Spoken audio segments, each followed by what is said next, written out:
Do campanário vermelho de São João do Acre, nas muralhas da cidade antiga, se avista o mar. Está localizado ao lado de uma das duas igrejas da paróquia latina, dirigida há 1 ano e meio por Frei Taoufik, um franciscano do Líbano. Quando cheguei aqui em setembro de 2019, na missa de boas-vindas na minha nomeação como novo pároco, havia 12 pessoas.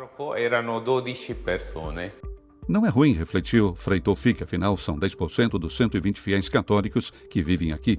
Ele não desanimou e alguns meses depois, em pleno lockdown, encontrou uma maneira de estar perto de seus paroquianos durante a festa da Páscoa. Eu peguei o telefone e liguei para eles um por um, pois tenho uma lista com todos os nomes e números de telefone. Olá, sou o pároco Taoufik. Padre, precisa de alguma coisa?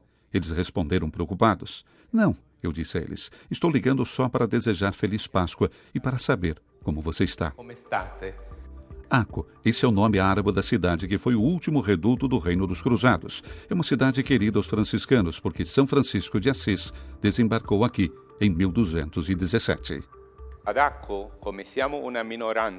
Em Aco, somos uma minoria entre a grande maioria de muçulmanos e judeus, mas sempre tivemos um bom relacionamento com nossos amigos e irmãos.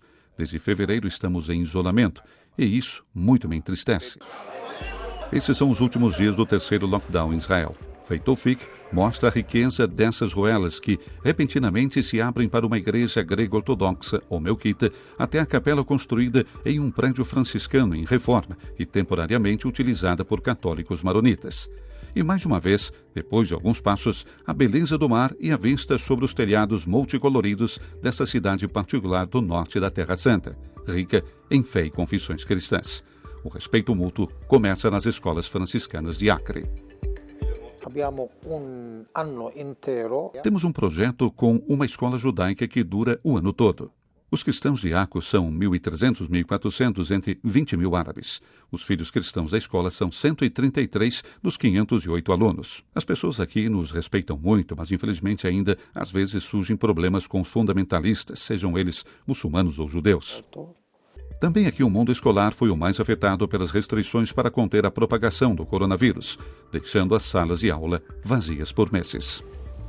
Ministramos aulas à distância com Zoom e internet para todas as séries e passamos deveres de casa. Na escola, as diferentes condições econômicas não se distinguem entre os alunos, pois todos possuem um uniforme e bom relacionamento.